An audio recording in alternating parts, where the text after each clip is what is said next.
My name is Rich Schmidt. I'm here with Jerry Marshall at Oswego Hills Vineyard and Winery. It's July 31st, 2019. Thanks so much for joining us today, Jerry. Let's start by asking, why wine? Well, that's a question I ask myself every now and then too.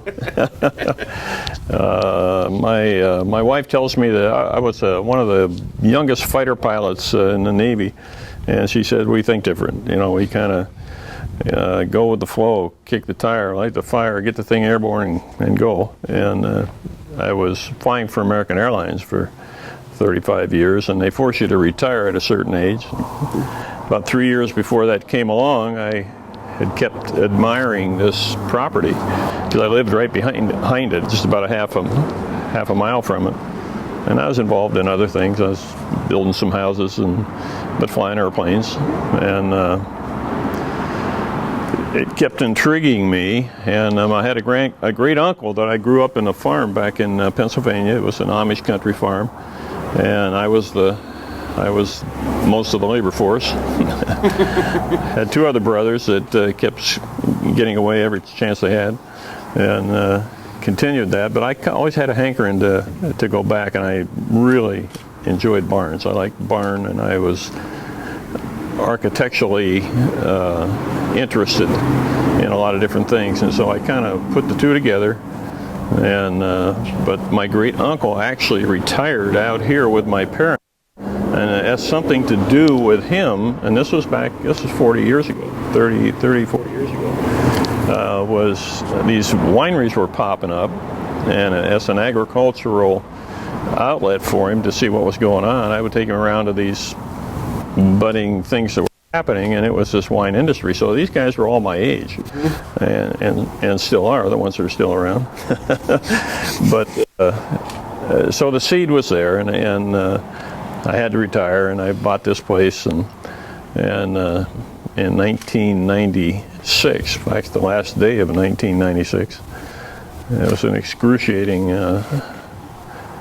program because I had retired, or not retired. She received it in an estate tumble down, and she was about a 65-year-old hippie living in Hawaii. Didn't even have a phone, so I finally had to, take hold of the bull by the horn, and ended up with it the last day of the year. And then one of the things that was happening too, there was a change in we have urban growth boundaries here in Portland. It's a big deal, and this was the first movement of the urban growth boundary was happening, and I thought it might be a decent bet because this was right on the fringe of it. And sure enough, we got included in the urban growth boundary. And I thought, wow, that's going to work out pretty well because I was building homes anyway a little bit, dabbling in it, and but everybody sued Metro. The city sued Metro, and all of a sudden that was not going to happen. So all of a sudden I had 40 acres of land and a bunch of buildings that needed to find something to do with, and so it was kind of a natural progression into it. So I planted this vineyard the next year, 1997-98. I was planting the vineyard, working on the barn. This first barn was the one that I put together to become not only the winery, but and it still is, it's the tasting room. So here we are, 20 years later. And I was basically head down, butt up for 20 years making this happen because I'm not a deep pockets guy, but I can do a lot of things. And we went to work, and 19 years later, I just finished it last year, the last project, which was that event center, which is the last barn here, because I could only use existing structures. I could not bring any new structures on because this is exclusive farm use land. So we made good choices with the help that we had for the like Scott mentioned, everybody's pretty accommodating when you're a fledgling, and I was in one of the first classes of the Chemeketa operation down there on enology and viticulture, because when I got turned away from my pursuit of the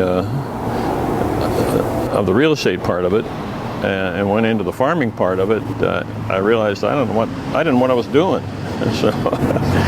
So I don't have the education that Scott has. So that's been one of my big advantages. I know I need help. So I went to Chemeketa. I was in one of those first classes, and in fact, one of the guys that was in it with me, he's now my vineyard manager here, and he just did that hedging that you see there yesterday. He was on a tractor doing that. And I was out doing the things that I do. So it's a love of agriculture because I grew up on a farm was part of it, and here we are, and it's kind of taken its own momentum here. Most recently, it's a tough industry. There's a lot of ways to fail in it, and my family is here now. My youngest daughter, they have that farmhouse there. That's one of the first projects we did was to get that. She now has 5 children, and her husband is a pharmacist at Emmanuel Hospital, and that's where they met, and that's where I met him when I was driving past this farm one day, because we lived just on the next road, and I pointed to him, just trying to get him to know him, and I said, wouldn't that be a beautiful place for a vineyard? Because the architecture here of these structures and the rolling hills and all that were astounding, even though it was falling apart. And he said, all my life I wanted to be a winemaker. I didn't even know the guy. If you have daughters, you get pretty honed in on these suitors. Well, he went up several notches right there. And here we are. What is that, 20 years later, probably 22, 23 years later. And it has matured into this, and it's a beautiful place to live, which I expected that to be. And I've had it's been a good ride, but most of these guys that are retiring now are my age, and I'm just kind of getting going. So I've got to have a lot of confidence in the next generation that they're going to be able to make it go, and we have to make it financially feasible. This is a tough business, and there's a lot of competition in it. California's here, and they're spending untold amounts of money. We have the climate going for us. Like Scott had mentioned, things are getting warmer. Now, it might be the beginning of another ice age, but Scott won't ever believe that. So we don't know, but Pinot is our love. That's what we do. But we are one of the first to really branch out, even though I'm just a kid in the industry. I have 2 vineyards I source from, one in the Yakima Valley, one in the Columbia Valley, and we get about 4 different varietals from each one of those. So we have 16 different varietals that we make here, and you're sitting on the crush pad. This is it right here.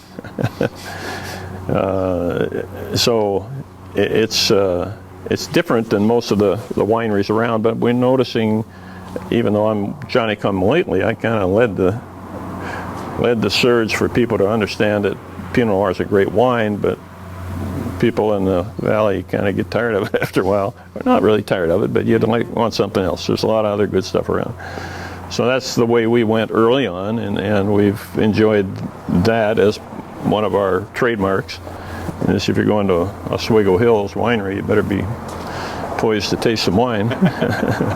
We have some other ways you can do it too, and now the event business is starting to pick up. It's such a beautiful site. So yeah. So let's go back to before. Talk about your decision to become a pilot. I'm curious about the decision there, and then kind of some of your kind of highlights in a career as a pilot. Well, yeah. I don't think things like Scott does. He gets it all figured out, and then he goes. So I was in Penn State. I went there to play football. Ended up being a gymnast. You can see I'm really honed in, when I start on something. And then I joined a fraternity. I mean, everything's going great. I was a geologist major. No. You didn't know that, did you? Yeah.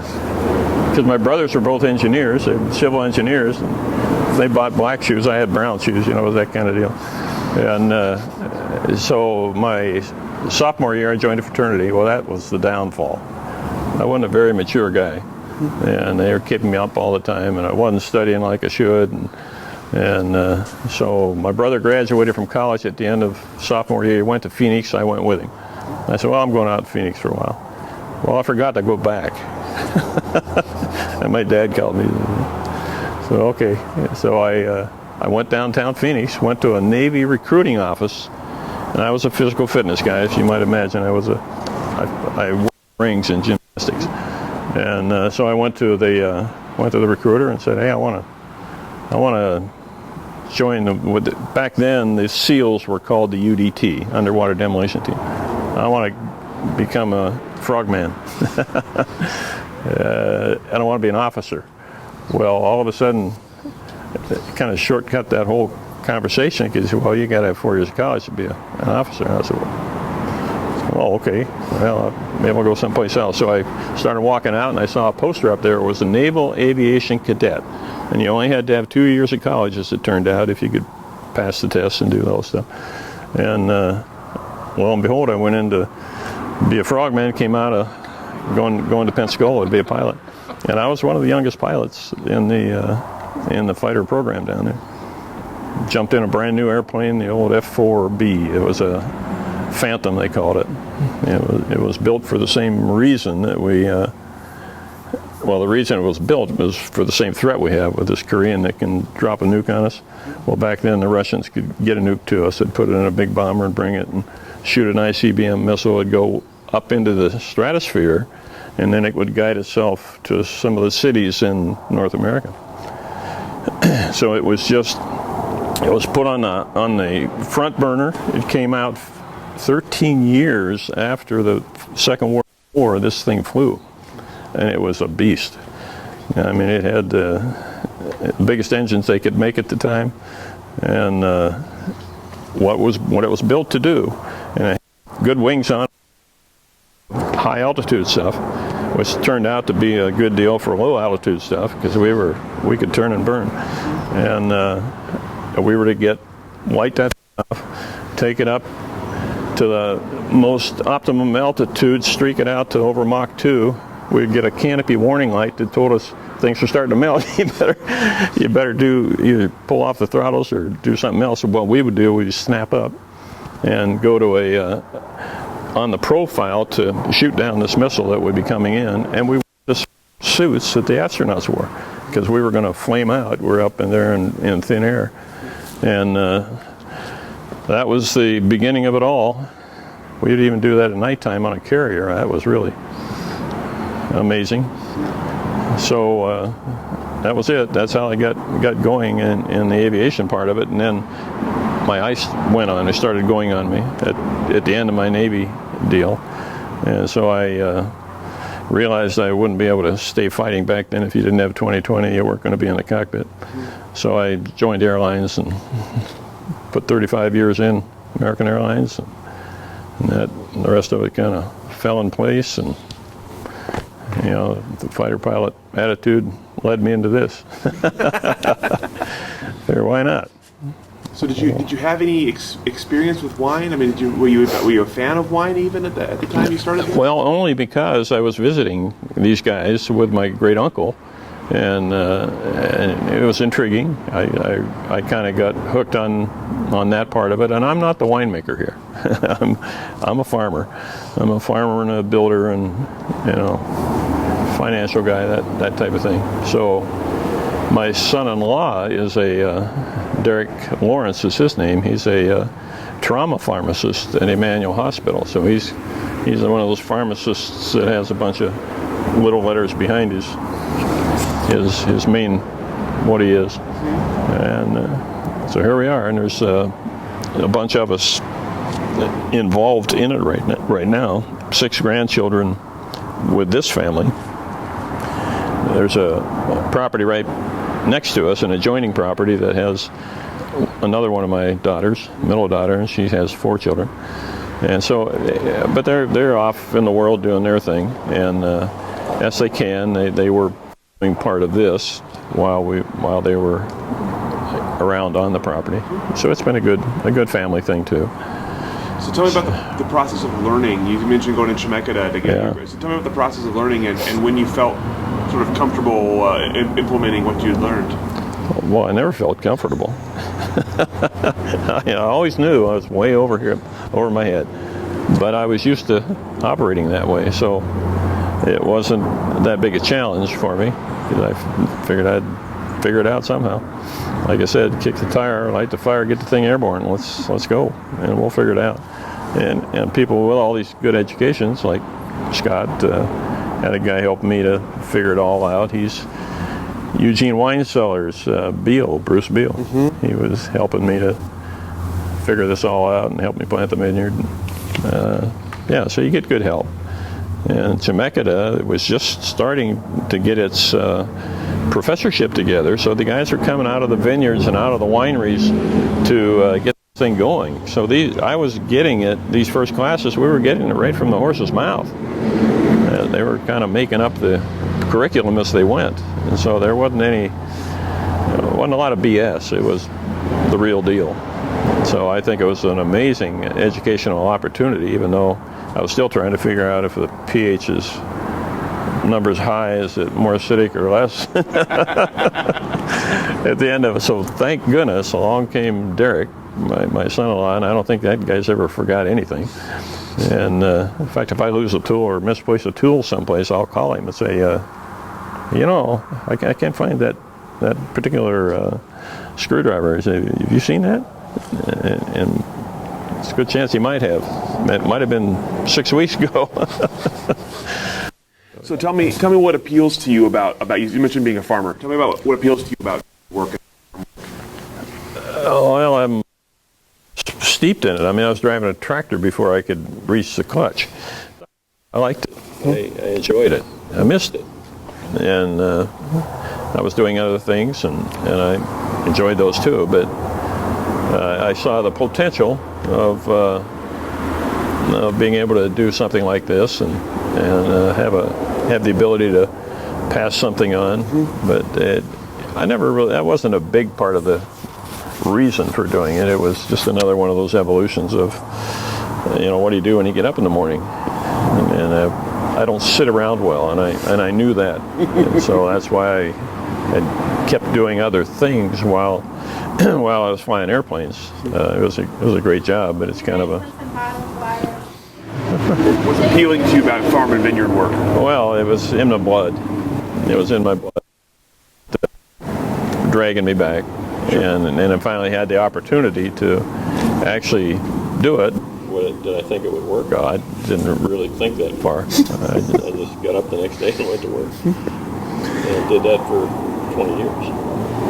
Just finished it about a year ago, and I think it turned out pretty well. And, in fact, we're back into the first, probably the second repaint of everything, which is an ongoing project. But it's beautiful. It's a beautiful place to wake up. I'm in an old machine shed. Where we live, kind of that blue door, behind the blue door, if you saw the blue round top door. That used to be a big old machine shed, and we really couldn't save anything, but I could use that foundation layout, and so I did, and so I wake up there every morning and puts a smile on my face. So tell me about, you mentioned kind of going by this property and being intrigued by it. Tell me what was intriguing about it to you, and then tell me about what you discovered about it as you purchased it and became interested in it. Well, you would think I would have done all the soil studies and had guys like Scott out here, and all I did was the negotiations were so tough with this lady that owned it that all my emphasis went there, and lo and behold, I ended up owning it. Kind of like that, I said, whoa, hey, now what am I going to do? So, first of all, was the real estate thing, and that fell apart, and I realized that I was never coming back. So I got serious about the agricultural part, and I got more and more excited as I went. And I enjoyed building. I'm pretty good at it, and loved architecture. So that was a part of what went on here also, was trying to make it as enjoyable to the eye as it is, and I seem to have a knack for it. So Yeah, so it was one of those things that fell in place. I'm a Christian guy, so I believe that there's a higher power than me at work keeping some of this stuff on the right track. So tell me about the history of this site then, because you're obviously very proud of it. Oh yeah, well the history is that the guy that put this together was had a foundry in downtown Portland, and he ended up in the shipbuilding business, which they were building Liberty ships up on the Columbia River. Mm-hmm. And he had the foundry, and now I don't know if I want to put this in the archive, because I've never really figured out if it's truth. But I get the rumors, and they were from one of his daughters who rode the Arabian horses. So he evidently did pretty well with the government, but he was positioned well. He was making capstans, anchor parts, and all that for these ships. But they needed somebody to build. They called them coastal freighters out of wood. And so he had the stuff to hold the wood together with all the stuff he would make in his foundry. And he bought this property off of a guy by the name of Spousta, a Czech immigrant. And at the time it was about 125 acres, I think. And he turned it into an Arabian horse operation of national prominence, and these structures are the original structures, but they were built probably by shipbuilders, shipwrights, I think they called them, and he had unlimited wood, and it was good wood back then, and I think they were all made out of 2x6s and 1x4s, because there's a lot of them in these structures.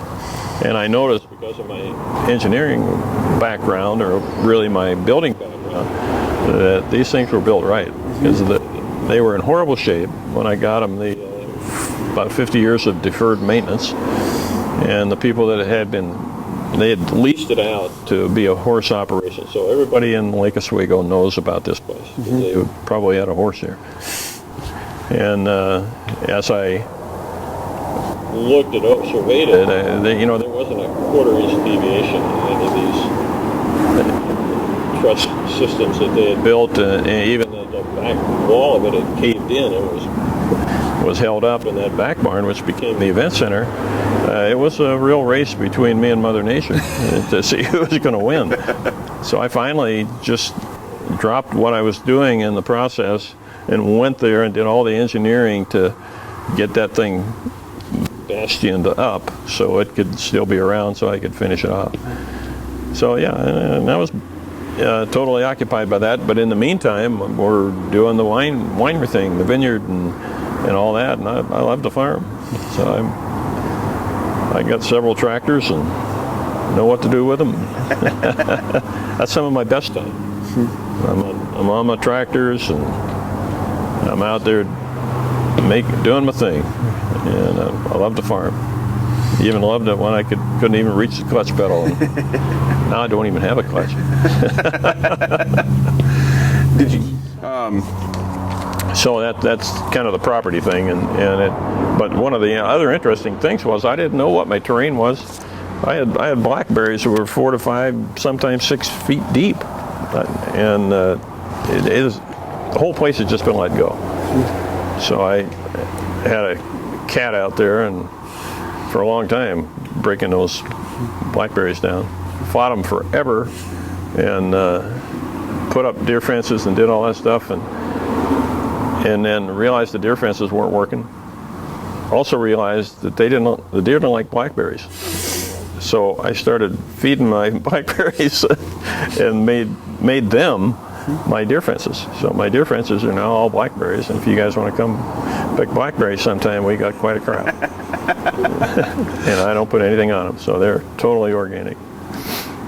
Did you have a kind of a vision in mind when you bought it? Did you have anything like this in mind when you purchased it? Well, I think the vision builds on itself.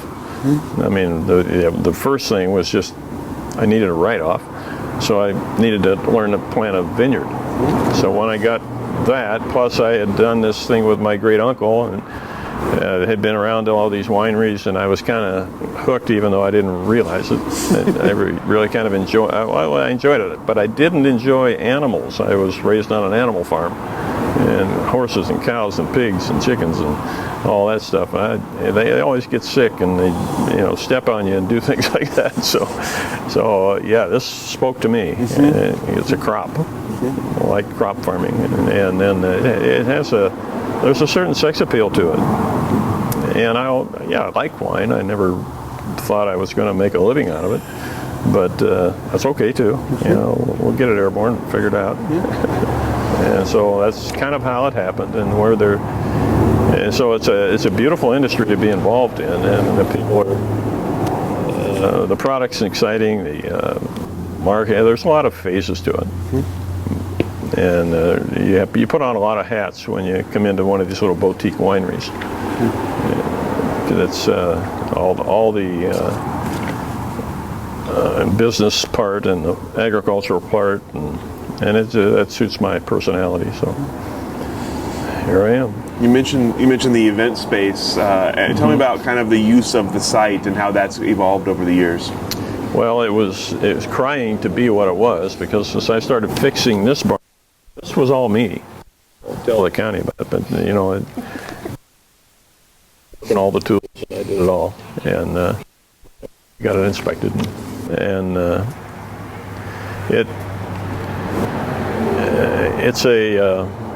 it grows, but sort of the use of the space. All the use of the space. Well, people, the more I fixed it up, the more phone calls I got. Said, hey, could we do this? We'd like to do a birthday party. We'd like to do a wedding. And we used to do a lot of weddings right here. And so it was a big building that needed to have use. Now, I had planned, and I was a pretty decent architect. You should see the house plan I had for that. It was going to be my house barn. And it was just glorious. And I was excited about it. I was going to build a house like I'd be so happy about. But, it had a higher and better use.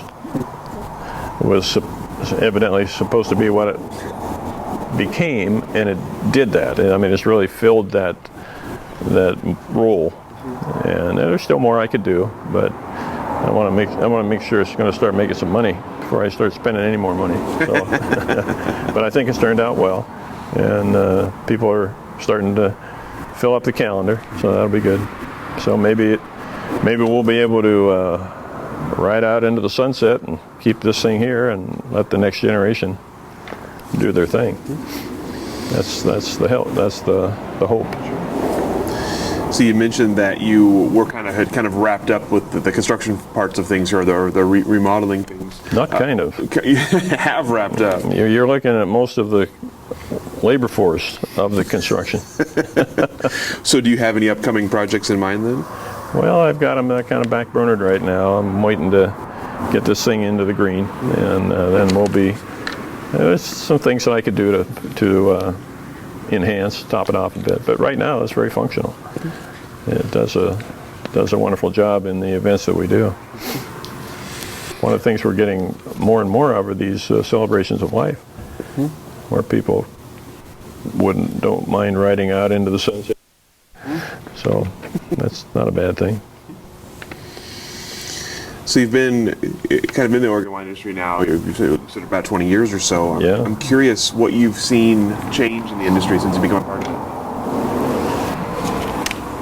What have I seen change? Well, the excitement level is the last 2 years at our wine symposium, everybody was walking around giddy because we're starting to score right up there. Well, I mean, it was always Burgundian, Burgundy, France, and we were very thankful that they had done such a wonderful job for so long, and somehow we got a lot of that information in our programs, and so now we're even starting to play with a little.